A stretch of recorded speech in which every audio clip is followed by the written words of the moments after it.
사랑하는 성도 여러분, 오늘은 금요 부흥 기도회가 있는 날입니다. 하나님의 말씀 마태복음 24장 36절에서 44절의 말씀을 함께 보고 기도하는 시간을 가졌으면 좋겠습니다. 제가 말씀을 봉독하겠습니다. 그러나 그날과 그때는 아무도 모르나니 하늘의 천사들도 아들도 모르고 오직 아버지만 아시느니라. 노아의 때와 같이 인자의 맘도 그러하리라. 홍수 전에 노아가 방주에 들어간 날까지 사람들이 먹고 마시고 장가들고 시집가고 있으면서 홍수가 나서 그들을 다 멸하기까지 깨닫지 못하였으니 인자의 맘도 이와 같으리라. 그때 두 사람이 밭에 있음에 한 사람은 데려가고 한 사람은 버려둠을 당할 것이요 두 여자가 맷돌질을 하고 있음에 한 사람은 데려가고 한 사람은 버려둠을 당할 것이니라. 그러므로 깨어 있으라. 어느 날에 너희 주가 임할는지 너희가 알지 못함이니라.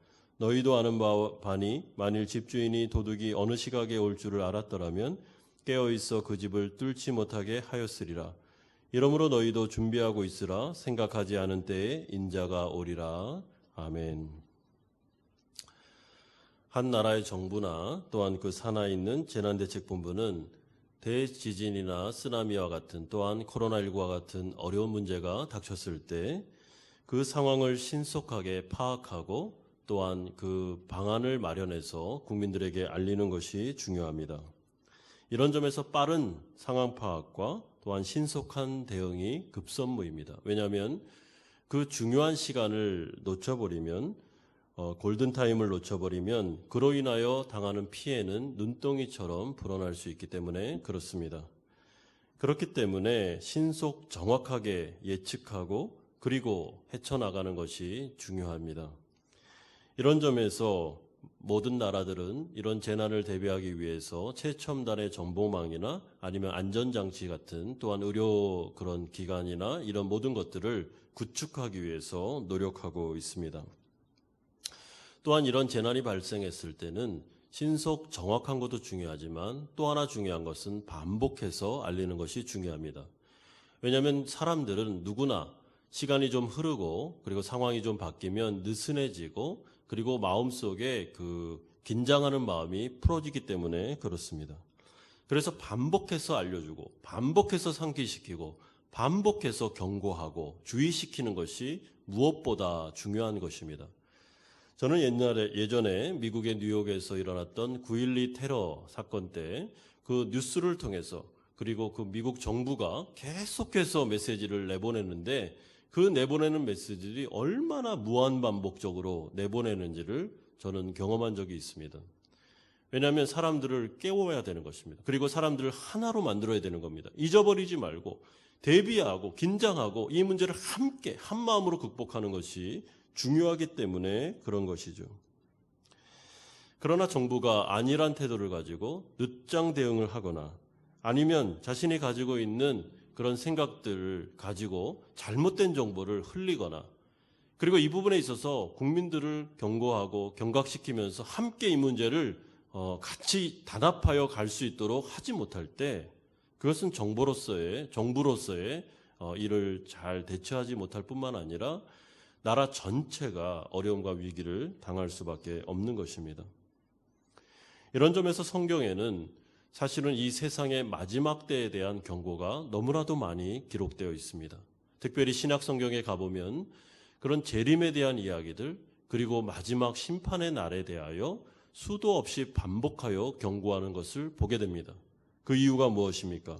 성경적인 세계관은 불교와 같이 이 세상이 윤회하는 계속해서 반복해서 돌아가는 그런 세계관이 아니라 성경은 마지막 때가 반드시 있으며 그때는 예수님이 재림하는 때고 그리고 심판의 때가 있음을 말씀하고 있기 때문에 그렇습니다. 그리고 반복이 그렇게 많이 심한 이유는 반드시 올 것이기 때문에 이것은 어느 누구나 다 마지막 때의 그 미래에 경험하는 그런 것이기 때문에 피할 수 없는 것이기 때문에 이것은 계속해서 경성할 필요가 있어서 성경이 반복하는 것이죠. 그러므로 우리가 겸손하고 또한 우리의 영혼에 대한 진지한 태도가 있다면 이 반복되는 말씀을 좀 진지하게 들을 필요가 있고 귀담아 들을 필요가 있다고 생각합니다. 우리의 영원한 운명이 결정되기 때문에 그렇습니다. 오늘 본문에 보면 예수님께서 예루살렘 성전의 멸망을 이야기하시면서 이제는 좀 확장하여 이 심판의 때, 인자가 다시 임하는 재림의 때에 대한 경고의 말씀까지도 포함하여 주시는 내용을 살펴볼 생각입니다. 우리가 첫 번째로 살펴볼 내용은 인자가 임하는 때가 반드시 있음을 36절에서 말씀하고 있습니다. 예수님께서는 이 땅에 다시 재림하는 때가 있음을 분명히 선언하십니다.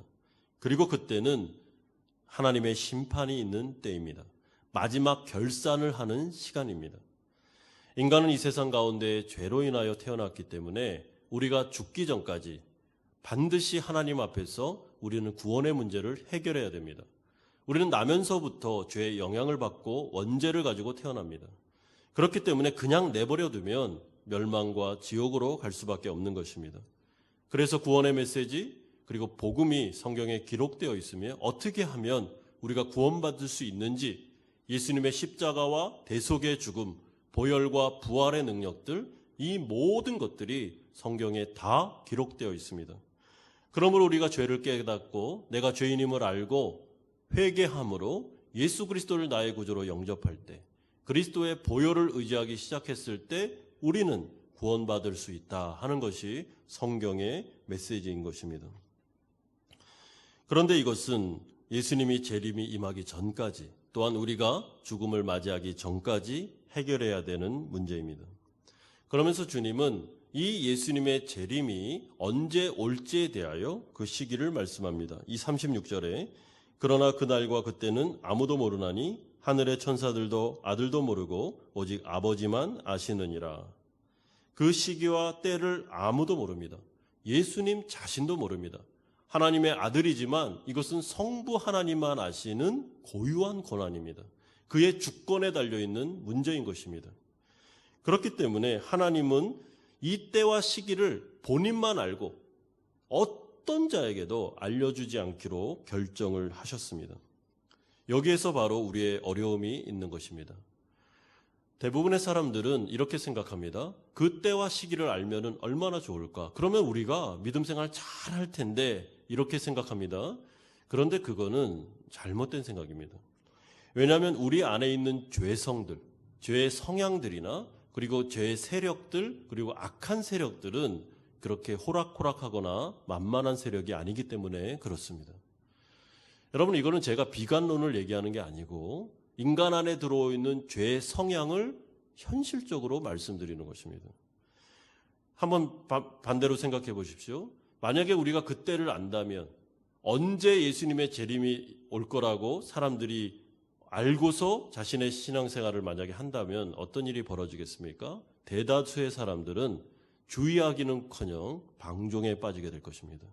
그때를 아니까 그 전까지는 잘 살다가 이 세상에서 쾌락을 즐기고 하고 싶은 대로 다 하다가 그때가 오기 1년 전쯤 해서 예수 믿고 회개하고 죽으면 되지 않나?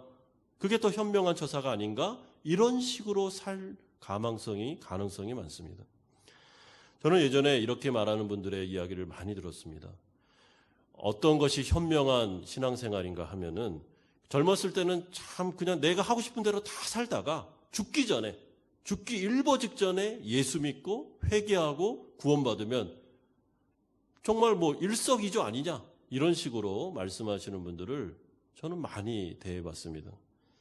그런데 그것은 죄가 무엇인지 사탄이 무엇인지 그리고 세상이 무엇인지를 몰라서 하는 말입니다. 여러분 죄는 우리가 컨트롤할 수 있는 게 아닙니다. 사탄은 굉장히 강력한 세력입니다. 이 세상의 경향성이 우리의 의지적으로 우리의 어떤 생각을 가지고 컨트롤하고 방어하고 할 수 있는 거라고 생각한다면 그건 넌센스라는 것입니다. 그렇지 않습니다. 잘못된 생각입니다. 그리고 구원의 문제를 내가 컨트롤할 수 있다. 내가 마음대로 조정할 수 있다. 시기와 것까지도 내가 그냥 정하면 나는 그렇게 구원받을 수 있다 생각하는 것 자체도 어리석은 생각입니다. 왜냐하면 죄는 세력입니다. 사탄도 세력입니다. 그래서 우리를 끌고 가기 때문에 우리가 우리 힘으로 우리의 능력으로 불가능합니다. 이것을 이기는 것은. 오직 예수 그리스도의 피와 능력, 부활의 권세가 아니면 이것은 제압이 안 되는 것입니다. 그러므로 오늘 본문을 통해서 그 때와 시기는 모른다 이 말 속에는 항상 대비하고 있어라, 항상 주의하라는 말 함께 또 어떤 메시지가 포함되어 있냐면, 은혜 때가 임했을 때, 하나님의 말씀을 들을 수 있는 기회가 있을 때는 뒤도 돌아보지 말고 그 기회를 잡으라는 것입니다. 10년 후에, 20년 후에 지금은 평안하니까 내버려두고 이렇게 생각하면 안 된다는 것입니다. 때가 있을 때 영혼을 구하기 위해서 우린 전력 질주를 할 필요가 있다는 것이죠. 언제 올지 모르기 때문에 그런 것입니다. 그러므로 우리가 은혜의 때를 살고 있다는 것이 얼마나 다행스럽고 중요합니까? 우리는 언제든지 복음을 들을 수 있습니다. 요즘에는 하나님의 말씀이, 설교가 마치 그 홍수 시대와도 같습니다. 너무나도 말씀을 들을 기회가 많습니다. 이거는 은혜가 넘치는 시대이기도 합니다. 그렇다면 이 시대를 놓치면 안 됩니다. 이 시기를 놓치면 안 됩니다. 우리는 하나님의 말씀을 들을 수 있을 때 기회를 놓치지 않고 빨리 영혼의 문제를 붙잡을 필요가 있는 것입니다. 두 번째는 노아의 비유를 통해서 이 말씀을 한 번 더 강조하십니다. 37절에서 41절까지의 말씀입니다. 주님은 노아의 시대의 사람들처럼 어리석게 살지 말라고 경고하십니다. 37절에 노아의 때와 같이 인자의 임함도 그러하리라. 그렇다면 노아의 시대 때 사람들은 어떻게 살았습니까? 38절에 나옵니다. 홍수 전에 노아가 방주에 들어가던 날까지, 39절에 홍수가 나서 그들을 다 멸하기까지 그들은 깨닫지를 못했습니다. 여기서 깨닫지를 못했다 이 말은 그 노아가 전했던 복음이나 하나님께서 노아를 통해서 하시고자 하는 경고의 메시지를 못 알아들었다는 뜻이 아닙니다. 이것은 그들의 마음이 완악했다는 뜻입니다. 그들이 그 말을 귀담아 듣지 않았다, 교만하여 그 말을 흘려보냈다라는 뜻이죠. 여러분, 인자의 임함도 이와 같이 오게 될 것인데, 노아 때의 사람들은 먹고 마시고 장가들고 시집가는 일에 전념했습니다. 여러분, 우리가 알다시피 먹는 문제, 마시는 문제, 그리고 장가가고 시집가고 결혼하는 문제는 일상입니다. 이건 나쁜 게 아닙니다. 우리는 다 이렇게 삽니다. 그런데 문제는 이들이 영적인 문제, 구원의 문제에 대해서는 등한히 여기고 오직 이 세상의 문제에만 빠져서 살았다는 뜻입니다. 먹고 마시는 거에 전력하고 시집가고 장가가는 거에 전력하고 쾌락에 전념하면서 살았다. 이게 문제라는 것이죠. 여러분, 노아의 때만 그렇습니까? 예수님 당시에 예루살렘의 사람들도 그랬고 우리가 살고 있는 이 시대의 사람들도 똑같습니다. 영혼의 문제에 정말 진지한 사람들이 몇이나 됩니까? 그거는 항상 후순입니다. 더 중요한 건 이 세상에서의 먹고 사는 문제. 어떻게 하면 잘 먹고 더 안정되게, 어떻게 하면 더 평화롭게, 마치 이 세상에서 1000년, 20,000년 사는 것처럼 그렇게 우선순위를 살고 있는 것이 우리 세대죠. 노아의 시대와 우리 세대가 똑같다는 것입니다. 여러분, 전 인류의 시대가 똑같습니다. 영혼의 문제에는 별로 관심이 없습니다. 그런데 하나님께서 노아의 시대를 특별히 언급하시는 이유는 노아가 하나님의 복음을 증거하는 그 시대 사람들에게 방주를 만들면서 홍수 재앙과 그리고 구원의 문제를 이야기한 것이 무려 120년이라는 세월 동안 그렇게 했기 때문에 그렇습니다. 여러분, 이것이 무슨 말입니까? 하나님은 그 시대 사람들에게 무려 120년이라는 기회를 주셨습니다. 120년 동안 줄기차게 복음이 선포되었습니다. 노아를 통해서. 그러나 이들은 줄기차게 듣지 않았습니다. 그러므로 노아 시대 때 살았던 모든 사람들은 하나님의 마지막 심판대 앞에서 하나님 앞에서 변명할 거리가 없습니다. 만약에 우리가 못 들었는데요, 우리는 그런 소리 들은 적이 없는데요 말한다면 주님이 분명히 말씀할 겁니다. 노아가 만들었던 방주가 120년이라는 세월이 있었고 노아를 통하여 나는 홍수 심판에 대하여 120년 동안 외쳤다. 그러므로 너희들은 핑계댈 수 없다고 말할 것입니다. 그러므로 필요한 것은 이들에게 진지함과 겸손한 태도가 필요했고 하나님의 말씀을 경건하게 듣고 그대로 이행하는 것이 필요했겠죠. 그러나 이들은 그렇게 살지 못했습니다. 여러분, 우리가 살고 있는 이 시대도 마찬가지입니다. 하나님의 말씀을 우리는 언제든지 들을 수 있습니다. 교회 나오면 복음은 증거되고 있습니다. 예수 그리스도의 십자가와 부활의 능력, 그리고 죄인됨에 대한 메시지는 성경에 가득하여 있습니다. 여러분, 성경은 서점만 가면 언제든지 살 수 있는 말씀이며 이것은 생각만 있으면 읽을 수 있는 말씀입니다. 그리고 우리는 유튜브를 통해서나 아니면 방송을 통해서나 언제든지 복음을 들을 수 있습니다. 또한 선교사님들이 전 세계에 지금 퍼져 있습니다. 그들은 똑같은 복음을 증거하고 있습니다. 그러므로 마지막 때에 하나님의 심판대 앞에 가서 나는 이 사실을 몰랐습니다 라고 말한다면 주님은 분명히 이렇게 말씀하실 것입니다. 너희는 기회를 놓쳤으며 너희들은 내가 준 그 수많은 그 시간들을 허비했다고 말씀하실 겁니다. 그러므로 심판대 앞에서 하나님의 말씀의 기준으로 그들은 심판을 받게 되는 것입니다. 여러분, 구약 성경에 보면 계속해서 뭐라 그럽니까? 쉐마 이스라엘, 이스라엘아 좀 들어라. 하나님의 말씀을 들어라. 참 선지자들의 말을 좀 들으라고 그렇게 하나님은 계속해서 권면하셨습니다. 그러나 이스라엘 백성들의 특징은 듣지 않는 게 문제였죠. 지금도 마찬가지입니다. 여러분, 우리가 전도를 할 때 한번 전도를 해보려고 나가보면 정말 이 복음에 대하여 영혼의 문제에 대해서 아무런 관심이 없는 사람들을 많이 만납니다. 제가 대구에서 우리 노숙자 사역을 할 때 노숙자분들에게 빵과 그 음료를 가지고 가서 복음을 증거를 많이 했습니다. 그런데 정말 듣지를 않습니다. 그거는 마치 사치스러운 것이라는 식으로 반응하면서 그 복음에 대해서 휴지짝처럼 던져버리는 경우들을 많이 봤습니다. 그분들만 그런 게 아니고 대다수의 사람들이 사실 이 경고의 메시지를 귀담아 듣지 않습니다. 근데 문제는 만약에 이 말씀이 사실이라면, 그리고 마지막 심판대가 있다면, 예수님의 재림 때에 이 부분에 대해서 결산을 하게 된다면 그때 어떻게 하겠느냐 하는 것이죠. 그러므로 마지막 세 번째로 예수님은 노아의 비유를 통해서 깨어 있으라고 계속해서 반복하여 경고하십니다. 42절에서 44절까지입니다. 42절에 보면 그러므로 깨어 있으라, 44절의 표현대로 하면 이러므로 너희가 준비하고 있으라, 대비하고 있으라고 말씀하고 있습니다. 왜 대비하고 있어야 됩니까? 43절에 또 반복합니다. 너희도 아는 바니 만일 집주인이 도둑이 어느 시각에 올 줄을 알았더라면 깨어 있어 그 집을 뚫지 못하게 하였으리라. 상식적으로 도둑은 집주인에게 언제 올 거라고 말하지 않고 옵니다. 당연하죠. 마찬가지로 예수님이 이 땅에 재림하는 그때도 그렇게 올 것이니까 언제든지 경성하고 깨어서 대비하는 태도를 취해야 된다는 것입니다. 소 읽고 외양간 고치는 격으로는 이 영혼의 문제는 그런 식으로 대해서는 안 된다고 말씀합니다. 그러면 깨어있으라, 대비하고 있으라는 말이 도대체 무슨 뜻일까요? 그냥 잠을 안 자고 그렇게 있으면 되는 겁니까? 아닙니다. 노아의 때의 비유를 들었기 때문에 이 비유의 말씀을 가지고 우리는 이것을 해석할 필요가 있습니다. 그러니까 깨어있으라라는 말은 노아 시대 때 살았던 그 대다수의 멸망받은 사람들처럼 살지 말고 노아처럼 살아라, 이런 뜻이 되는 것입니다. 그러면 노아는 어떻게 살았습니까? 그의 첫 번째 특징은 하나님의 말씀을 곧이곧대로 믿는 단순한 믿음을 가진 사람이었습니다.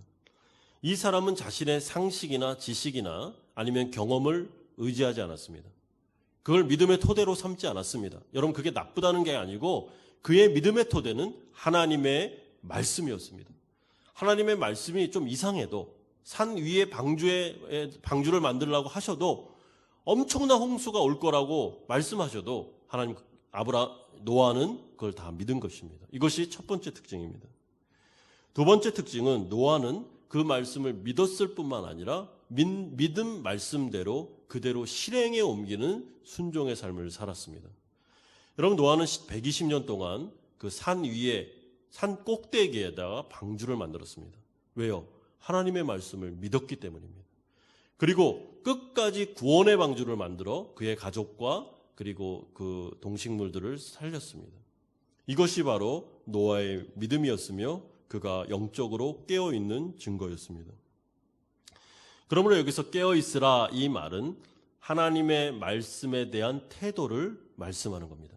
하나님의 말씀을 그대로 믿어라. 그리고 한번 순종해봐라. 예를 들어서 가라 하면 가고 서라 하면 서라. 그리고 하나님의 말씀이 하라면 하고 하지 말라 하면 하지 마라. 이거 말씀입니다. 지금 예수님께서 제자들에게 주시는 이 경고의 말씀도 귀담아 들어라. 그리고 이 말씀 그대로 성취될 것이니까 깨어 있어서 하나님의 경고의 말씀을 듣고 나의 삶을 재편성하라 라는 것이 주님의 메시지인 것입니다. 그러므로 성경에 나오는 모든 믿음의 사람의 삶은 우리에게는 모델이 됩니다. 그 중에 예수 그리스도가 참된 모델이시고 다른 모든 믿음의 조상들은 그대로 우리가 본받아 살면 구원받을 수 있는 것이죠. 오늘 본문은 우리에게 분명히 말씀합니다. 마지막 때가 있습니다. 인자가 오게 됩니다. 그때는 심판의 날입니다. 그리고 그것이 계속 다음 기회가 있고 다음 기회가 있는 게 아닙니다. 예수님의 심판의 때가 오면 기회는 없습니다. 그 전까지 우리는 구원을 받을 것인가 아니면 멸망할 것인가를 결정해야 됩니다. 하나님의 복음을 들을 것인가, 귀담아 들을 것인가, 아니면 그냥 흘려버릴 것인가, 농담으로 여길 것인가 결정해야 됩니다. 그리고 우리는 마지막 순간에 하나님의 심판대 앞에서 우리의 영원한 운명을 결산하는 때를 거쳐야 되는 것입니다. 물론 하나님의 백성들은 예수를 믿고 구원받으면 지금 우리가 살아있는 동안 바로 하나님의 나라로 들어가 버립니다. 그리고 우리는 사실 심판이 주어지지 않습니다. 우리는 그냥 하나님의 나라 안에서 지금부터 살아가는 것입니다. 얼마나 복된 일입니까? 얼마나 감격스러운 일입니까? 그러나 예수를 믿지 않은 자들은 예수님이 임하는 그날 심판대 앞에서 자신이 왜 하나님의 말씀을 거부했고 왜 그 말씀을 가볍게 여겼으며 자신의 영원한 운명에 대하여 그렇게 가치 없게 살았는지 그들은 반드시 변명해야 될 때가 올 거라는 것입니다. 사랑하는 여러분, 그렇게 하시면 안 됩니다. 우리는 반복되는 성경의 메시지를 들으면서 이게 얼마나 중요하면 이렇게까지 반복하실까? 이렇게까지 말씀하실까? 그런 심정을 가지고 성경을 읽어야 됩니다. 아직 예수 그리스도를 믿지 않은 분이 있다면 지금 이 열악한 시대 가운데 또 이 세상이 불안하고 이 세상이 정말 끝까지 가는 영원한 세상이 아니라는 것을 우리가 경험적으로 아는 지금 이 시점에서 예수 그리스도의 복음, 그분의 십자가 대속을 믿고 내가 죄인됨을 깨달아 예수님을 나의 구주로 영접할 때 성령이 내 안에 들어오면서 구원받는 역사가 일어날 텐데 이 기회에 예수를 믿고 구원받는 자리로 나아가시기를 바랍니다. 이미 예수를 믿고 구원받아 거듭난 하나님 나라 백성들은 이 시대를 살아가면서 더 깨어 있으며 더 주의하며 대비하면서 방종하지 않고 하나님을 믿으면서 나아가야 될 것입니다. 그럴 때 하나님의 은혜가 우리 가운데 임하며 우리를 붙잡아 주게 될 것입니다. 이 말씀 믿고 오늘 하루도 승리하시는 성도님들 다 되시기를 주님의 이름으로 축원드립니다. 기도하겠습니다. 거룩하신 아버지 하나님, 성경을 통해서 우리 가운데 알아들을 수 있는 방식으로 하나님의 구원과 심판에 대하여 말씀하여 주신 것을 감사드립니다. 하나님, 우리에게 겸손한 마음을 주시고 또한 노아의 시대와 같이 우리가 노아를 본받아 믿음으로 살게 하시며 하나님의 말씀을 소중히 여기고 인생 살아가서 구원의 은혜와 구원의 감격을 다 누리는 우리들이 될 수 있도록 은혜 주시기를 소망합니다. 하나님께서 붙잡아 주셔서 우리 성도님들의 일상을 주님의 은혜로 인도하여 주시고 특별히 예수를 믿지 않은 분들이 있다면 다시 깨어나 주님 바라보고 예수를 영접하고 구원받는 은혜가 넘쳐나게 하여 주시옵소서. 감사드립니다. 예수님의 이름으로 기도드리옵나이다. 아멘.